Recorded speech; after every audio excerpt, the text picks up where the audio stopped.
புவி மீது நிலையாக அருள் செய்ய வர வேணுமே, நீ அருள் செய்ய வர வேணுமே.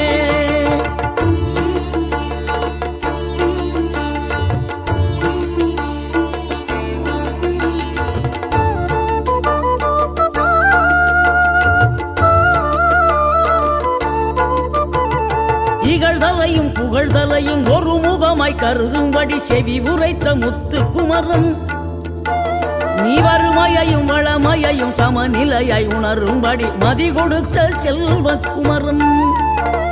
தடை 100 வந்தாலும் செயல் வெற்றி ஆக்கி தரும் தாராள குணம் கொண்டவன், நீ வலை வீசும் அறிவுக்கு தொலைவானவானாகி மாறா